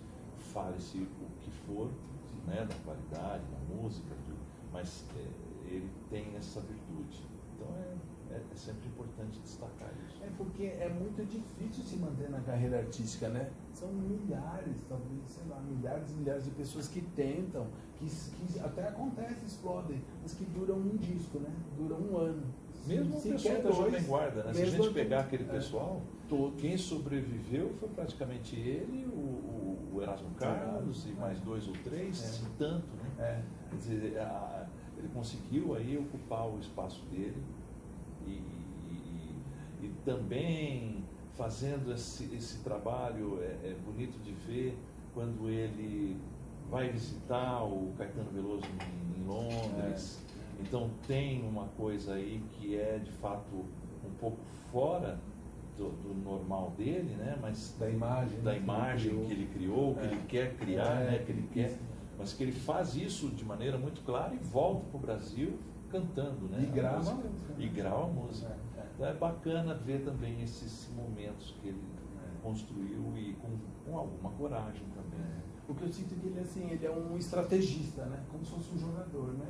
Ele é um estrategista. A cada passo que ele dá, ele tem um plano, né? Ele tem uma estratégia, ele tem um plano de ação, né? E é por isso que porque é muito difícil. A gente que lida na carreira artística, lida com artistas, e grava, e produz, é muito difícil você conseguir sobreviver nesse meio, né? De como conseguir aparecer, como conseguir se impor, né? Como conseguir se manter. Às vezes a gente sempre fala assim, é difícil lançar? É muito difícil, né? Lançar e acontecer. Mas eu diria que é mais difícil você se manter. No auge, porque se a gente for ver, eu nem coloquei aqui porque não daria tempo, mas se a gente for ver a média, né, o número de vendas, ao longo dos anos, ele vai aumentando. Isso é muito curioso. Então, que ele vinha ele não vendia nada, daqui a pouco ele está vendendo 200 mil, 300 mil, 500 mil, 800 mil, 1 milhão, 1 milhão e meio, ele chega a 2 milhões, 2 milhões e tanto de disco, isso já indo para os anos 80. Não só no Brasil. Quer dizer, ele já tinha ali praticamente 20 anos de carreira. Na América Latina. E na América Latina, né? Então, quer dizer, ele se manter é muito difícil. Então, eu acho que isso é admirável, né? A gente, né, tem que reconhecer essa sagacidade, né? Que ele não deixa só na mão do empresário. Eu imagino, eu não conheço pessoalmente. Eu até participei como diretor musical de um especial da TV Record quando ela comemorou 50 anos. E a gente teve uma equipe que foi gravar com o Roberto, que ele faz parte da história da TV Record.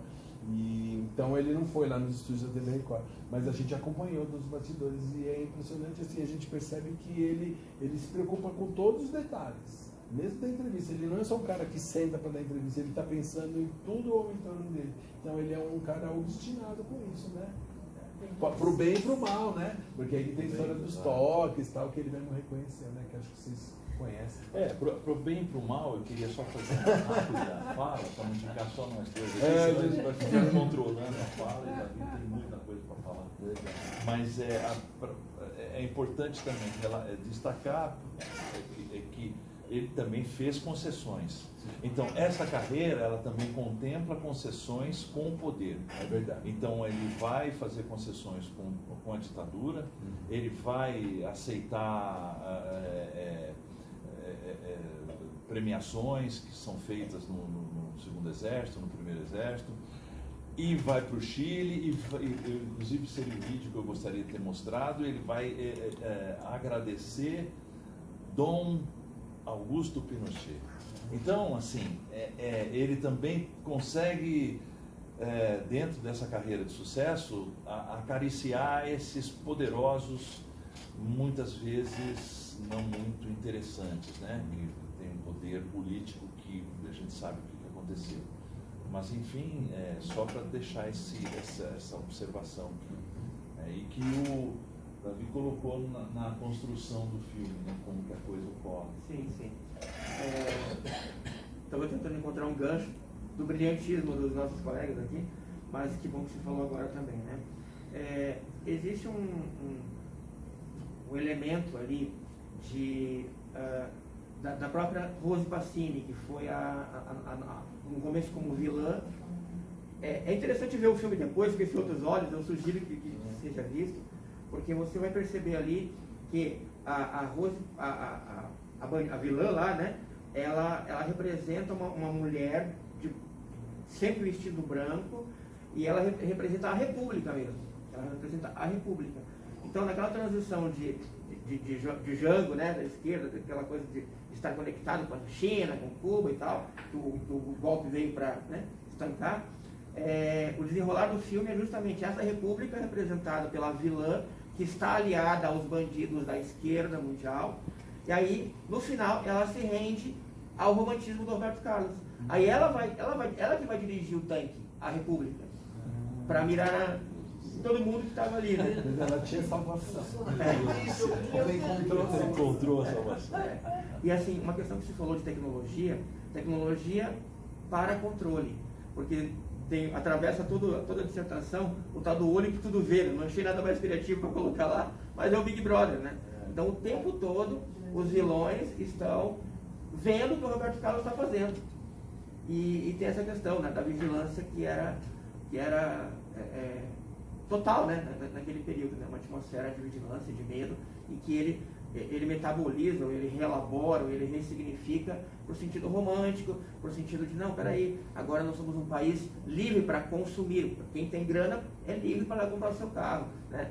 Então, assim, não existe mais aquela coisa ideológica, né, que estava ali muito forte, uma briga ideológica muito forte. Então, como você falou, ele escolheu um lado, e ali ele foi minucioso em cada passo, nesse controle dele, né, do partido que ele escolheu, né, para que ele então surfasse sempre na onda e na crista da onda. Né.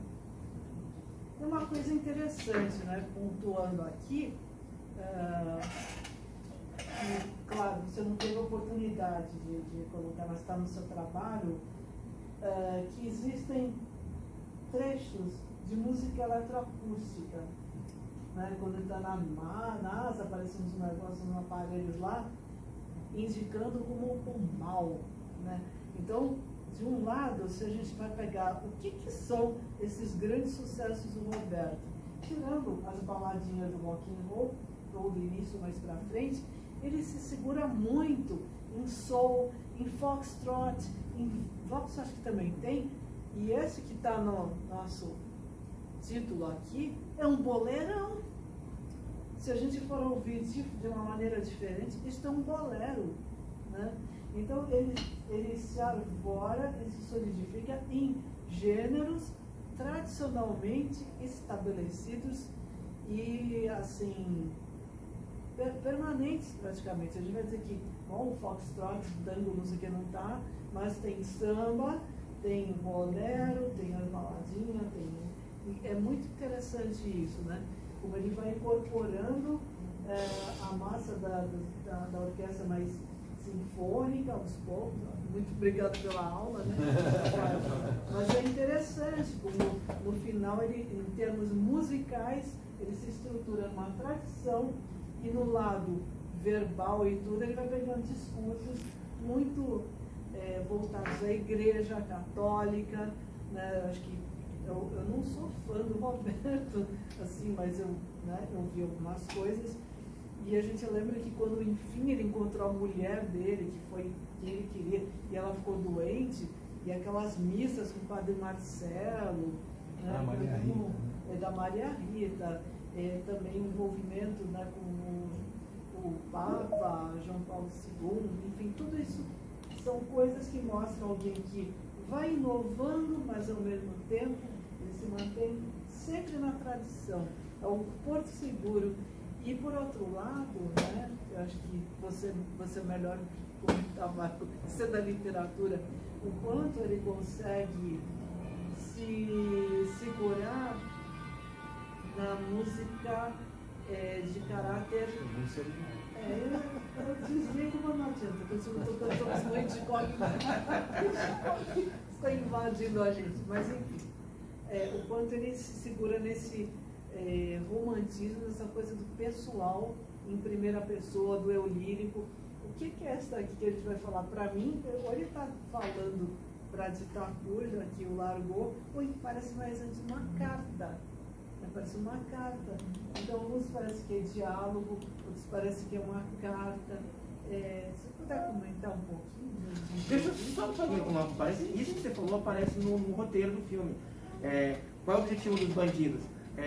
Usar um supercomputador que pega, estuda e tudo aquilo que o Roberto Carlos já fez para ele compor sozinho e o Roberto Carlos não precisar mais compor. É o Suno. Aí ele fica o tempo todo no filme dizendo, não, eu sei fazer e eu não vou deixar que né, essa questão da literatura componha por mim, né? Então é mais um elemento em que ele se coloca no centro da cena, né, literalmente, para que então ele seja quem se tornou, né? É isso, eu acho que desde o início da proposta, se a gente pegar e voltamos, né,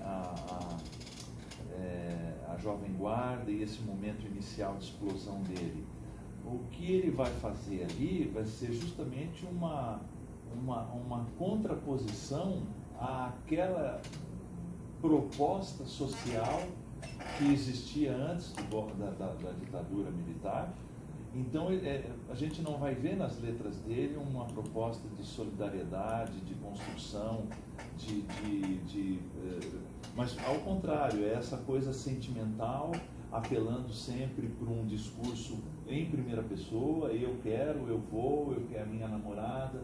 Então, sempre esse desejo que acaba refletindo, né? Acaba sendo abraçado pelos ouvintes, pela melodia, por tudo que ele constrói, né, nas músicas dele.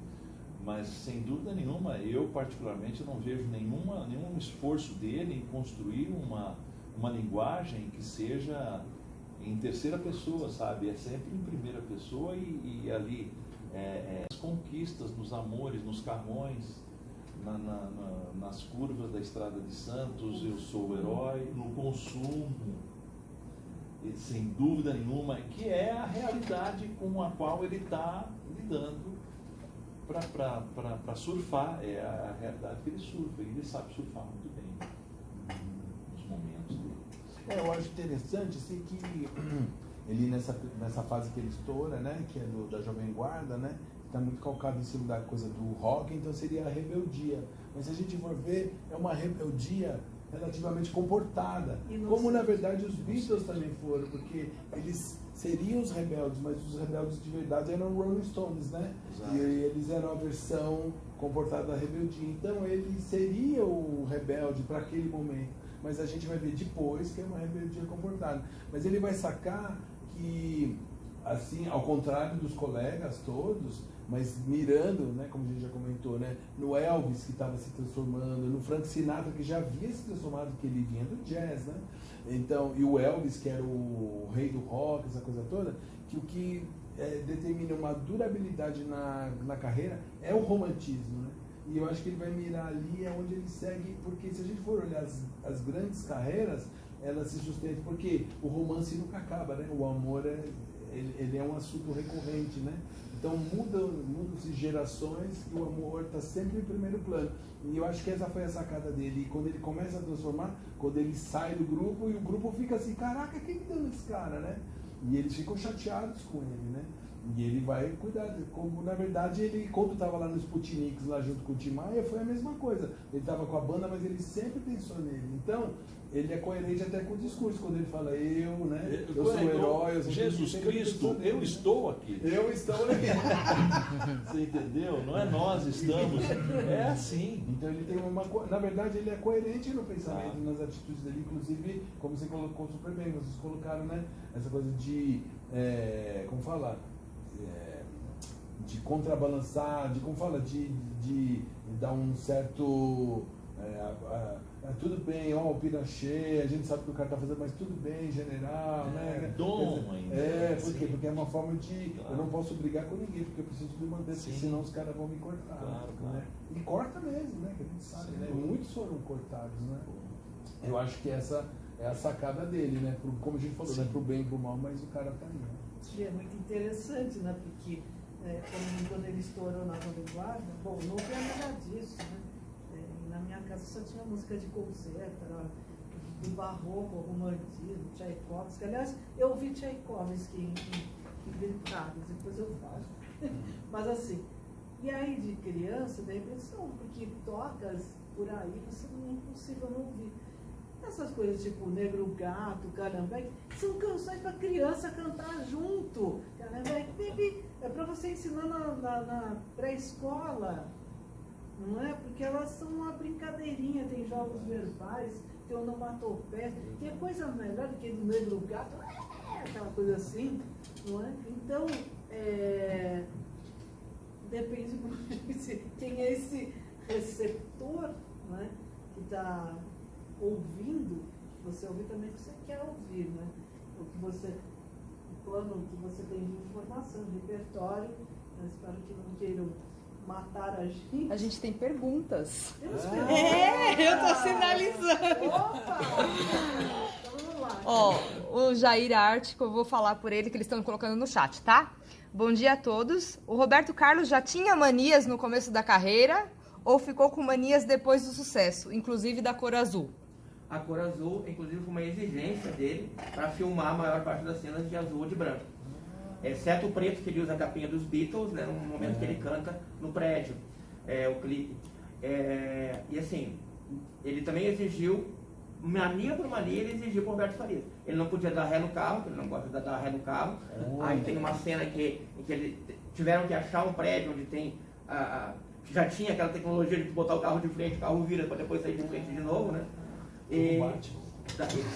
E assim, dá para perceber no filme inteiro a trabalheira que o Roberto Farias teve para. Então ele já tinha, então assim, não foi. A resposta que eu teria dentro da pesquisa feita é que ele traz isso de antes. Desde sempre. Mais alguém quer colocar? Você vai ficando famoso, esses tiques assim acabam ficando coisas míticas, né? Incorpora na mítica. Então todo mundo Construção da persona midiática. Também, exatamente. Faz parte da construção midiática. Então todo mundo faz um amém, porque não, ele não gosta do marrom, não, ele gosta do azul, ele gosta de ficar ali, levantar às 2 da manhã, sei lá. Essas coisas assim que vão aparecendo, né? E aí tudo bem. Cada um de nós aqui tem costume, mas ninguém vai ficar sabendo. Agora, o Roberto Carlos tem os costumes que vão para a mídia. Fazer parte do pacote. Claro. Temos uma outra pergunta aqui do Ivaldo Moreira. Olá a todos. O sucesso, como sabemos, depende de várias condições, como oportunidade, talento, posicionamento, etc. Podemos considerar, pela própria longevidade do Roberto Carlos, como sendo ele um exemplo de maior disciplina na carreira dos artistas brasileiros? Eu particularmente acho que sim. Eu vejo ele é extremamente disciplinado, né? E eu vi pelos depoimentos que eu consegui coletar, né, na minha pesquisa, inclusive dos maestros, dos arranjadores, dos músicos, dizendo que por exemplo, tem um caso muito interessante, o próprio caso do Chiquinho de Moraes, quando ele é convidado para fazer o show do Canecão, isso lá no começo dos anos 70, que foi uma aposta, né, do Miele, do Boston, e aí de repente eles iam passar por uma estrutura muito maior, etc. Diz que quando ele chega, durante o primeiro dia, o maestro passa a orquestra e o Roberto fica sentado na plateia assistindo e ouvindo. Ele achou que o Roberto falou, subir, não subi. Falou, não, isso é normal, porque eu estou passando a orquestra. Segundo dia, o Roberto continuou lá sentado, ouviu de ponta a ponta. E aí ele falou, normal, acho que talvez ele não esteja legal hoje. No terceiro, mas quando viu que o Roberto subiu, ele ficou preocupado. Falou, será que ele não está gostando? Na verdade, ele estava sacando todos os detalhes para ele poder dialogar e mexer, inclusive, nas coisas que ele fala, porque ele fala com a plateia, né, entre a música e tudo. Então, ele vai construindo, apesar de ter um roteiro, ele também vai construindo toda a sequência do show. Então, isso para dar um detalhe, né, um caso, né? Então eu disse que ele é muito disciplinado, sabe? Ele é muito disciplinado no que ele se propõe a fazer. Então eu acho, na minha opinião, eu vejo ele como um dos mais disciplinados. Se fosse pensar mais recentemente, eu vejo, por exemplo, a Ivete Sangalo. Para mim é um exemplo de uma artista extremamente disciplinada, sabe o que quer, tem um plano estratégico, porque a gente está falando de negócio, né? Então tem um plano um plano estratégico de carreira. Então, só para não ficar no Roberto, ver outras carreiras também de sucesso e por isso que está aí, né? Por isso que se mantém ao longo Chitãozinho e Chororó também, né? Chitãozinho e Chororó que tiveram a inteligência, a sagacidade da construção que eles fizeram no começo, com aquele tipo de cabelo que virou uma marca, né? E a gente ia cortar cabelo e falar, você quer um corte de Chitãozinho e Chororó? A gente sabia que era curtinho. Então, eles foram se transformando, né? São pessoas que sabem aproveitar o amadurecimento, né? A transição da idade e sabem se transformar e se manter sempre interessantes ao longo de uma longa carreira, né? Então eu acho que depende de muita disciplina e obstinação.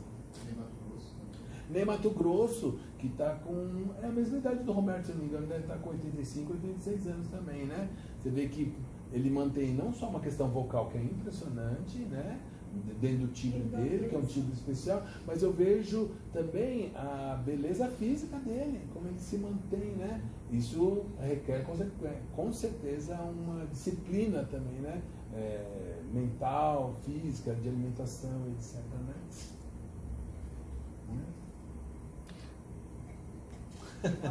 As perguntas do chat acabaram. Aqui, não sei se alguém tem pergunta aqui. Na nossa plateia. Acho que é interessante também, né? Eu acabei não gravando, mas eu vi, né? O Roberto Carlos está em todas as rodoviárias, lugares públicos, assim, com cartazes imensos, com uma publicidade do Banco Mercantil. Né? O Banco Mercantil mudou de foco, né? E então, assumidamente, o Roberto Carlos está aparecendo como alguém dos 50 a mais.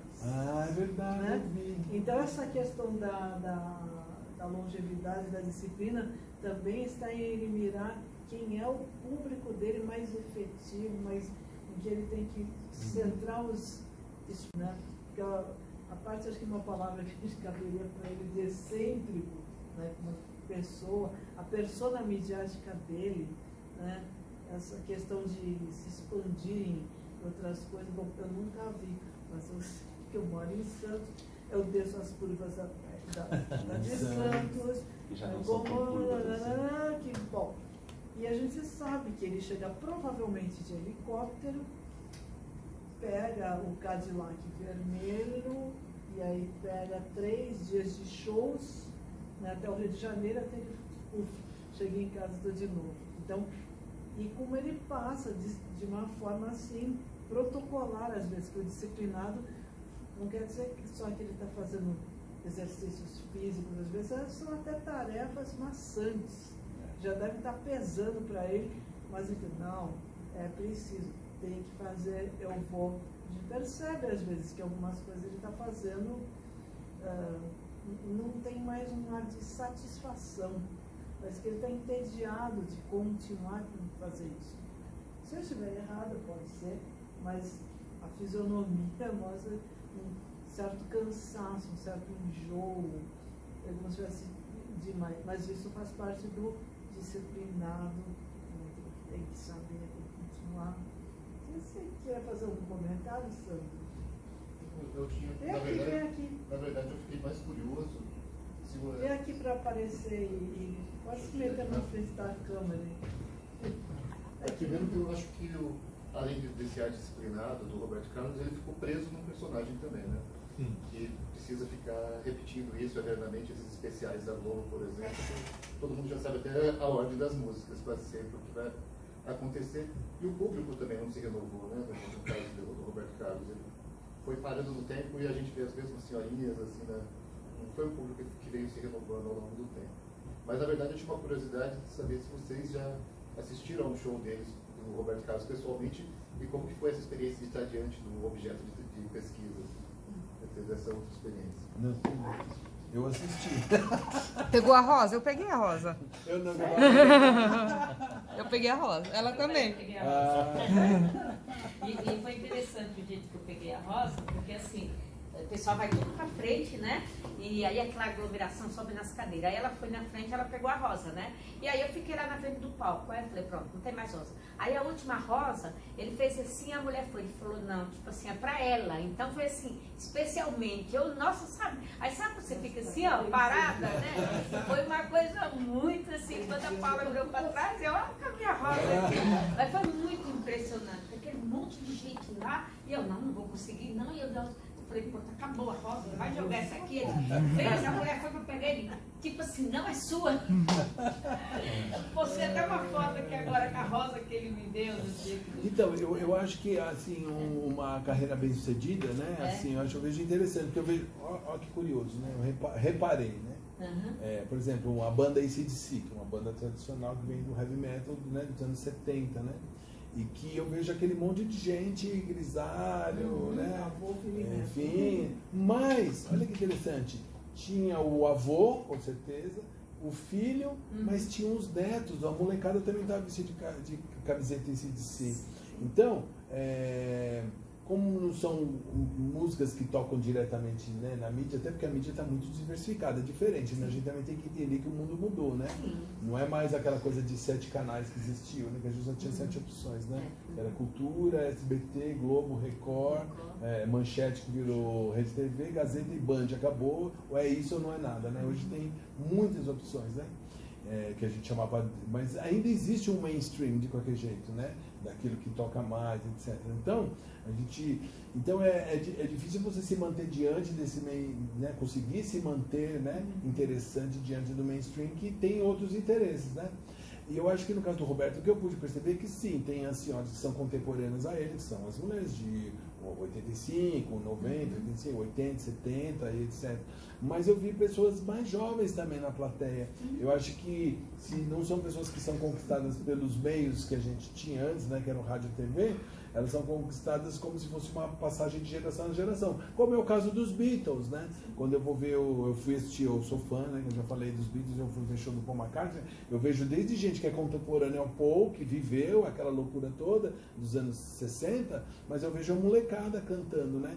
E acompanhando, etc. Então, é nesse sentido, né? Então, é difícil você conquistar público, né?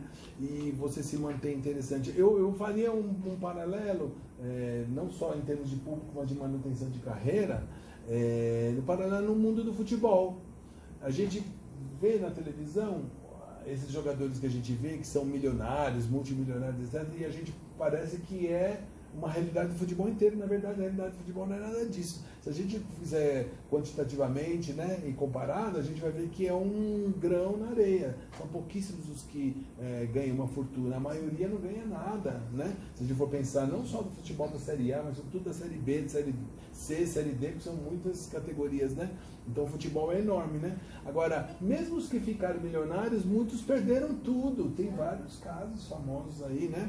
Mas eu gosto sempre de citar os que deram certo, né? Que são os, como o Roberto Carlos, né? Por exemplo, o caso que é um excelente administrador, porque o cara tem que ter uma cabeça de administrador, né?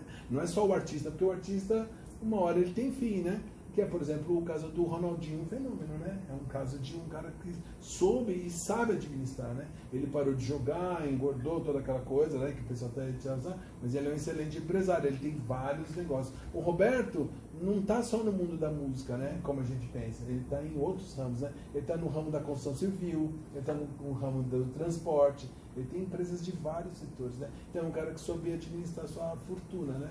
Então isso é muito interessante. Então, eu acho que de certa forma, colando tudo, além das fãs, né, porque a maioria do público dele é feminino, né, que se mantém fiel a ele, etc., de certa forma ele tem fãs indiretos pelos outros negócios que as pessoas às vezes nem sabem que tem. E nem ele falou agora do banco.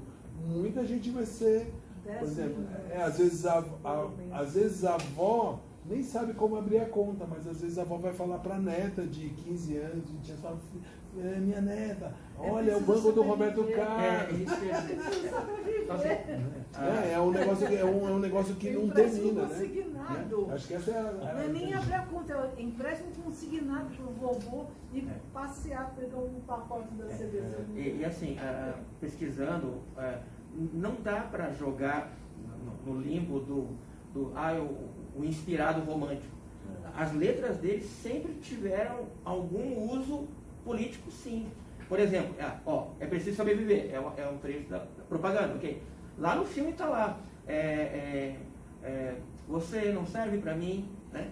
É uma cena que ele aparece jogando granada nos inimigos, o cubano e o muçulmano tomando granada na cabeça, que era uma granada, não tinha granada, né? Ele faz de conta, bota a mão nos ouvidos, olha toda a questão. Não quero nem escutar, você não serve para mim, pá, né? Então, assim, a troca de letras deles do Roberto com o Caetano, então, assim, nada há de inocente ali nas letras dele, né? Nada. Em que pese, né, só lembrando, né, destacando, né, que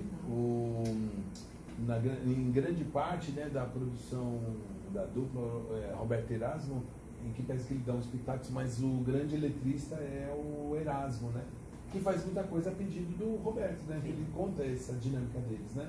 O Roberto lança às vezes um tema, o Erasmo vem, que ele é um grande, né, já faleceu, um grande poeta, e depois aí o Roberto entra e complementa, muda ali, tarará, né? Então, eu digo, também é uma dupla que deu muito certo, né? Apesar das brigas, né? Que sempre foram rosas, né? Assim como o Paul McCartney, o John Lennon, etc. Beleza, olha, já deu um horário da gente... Mas eu atropelei o Sandro, eles não responderam como é que foi ir no show do Roberto Carlos. Eu atropelei, desculpa. Verdade. Não, pra mim foi super emocionante, porque eu pensei comigo, esse cara já tá com 80 e tantos anos, e algum dia ele não estará mais aqui. E que bom! Eu pensei assim, que oportunidade de ver isso. Eu gostaria de ter visto o Elvis, só que na época eu não tinha idade, eu era criança, mas quando ele faleceu, né? Ele faleceu muito jovem.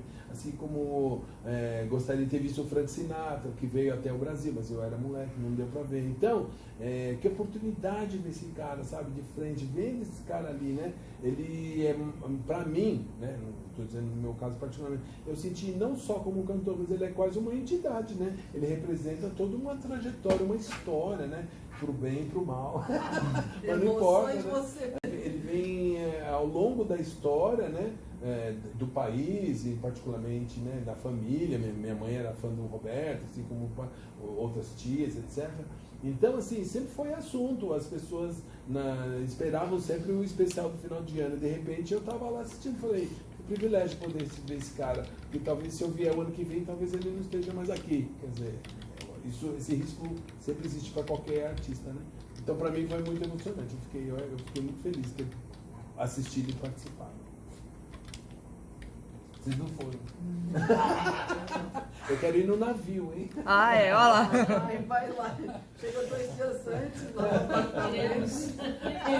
Não é? Puxa, uma coisa que nós não tivemos tempo nesse primeiro bloco, mas eu espero que à tarde a gente vai falar, as oscilações, né, de como ele é encarado a partir da crítica. Primeiro ele é chato, depois ele é genial, depois acontece não sei o quê, depois ele vai para Sanremo, aí vira um grande cantor romântico, depois ele vira brega. Isso tudo muito oscila, né? E aí ele, quando está meio em decadência, se é possível dizer isso, aí a Maria Bethânia grava, diz as músicas dele, aí de novo. Então é interessante também como existe uma persona midiática que ele cultiva com muito esmero e atenção, cercado de uma equipe, né, muito grande na produção, o jurídico. É o que eu sempre digo, quem achar, por favor, que eu ouço mentalmente, eu soube que acho que a primeira campanha do Nicolás Maduro, ele pegou o texto entre nós outros e cantou um jingle para anunciar a candidatura dele, mas não deu nem meio-dia, o jurídico já cortou. Né? Então, quer dizer, como é que existe assim tantas oscilações, né, desse personagem? E isso, essa ambiguidade, essa pluralidade, é que faz com que ele seja muito interessante a gente propor um evento aqui e vir de azul. É verdade. Não é? A capa preta. Bom, provavelmente nós faremos mais coisas, mas no momento eu sugiro a leitura da dissertação do Fábio, que é uma tese, na verdade, que está no repositório da UNIC. Qual o título inteiro? Roberto, ritmo de aventura, né? Consumo, classe média, no filme de Roberto Farias. Se eu errei alguma coisa aí. Bom, se encontra, né, pelo nome dele, podemos encerrar essa primeira parte. Daqui a 1 hora estamos aí começando. 1h30. A 1h30, né, com outro painel, com as 3 colegas com letra C, Carla, Clarice e Cláudia, daqui do programa, que vão tratar de temas não tão amenos sobre o nosso analisado, né, Roberto. Então a gente faz essa pequena pausa para almoço, para janta, no caso de algumas pessoas, né, e daqui a pouco a gente volta. Obrigada pela presença.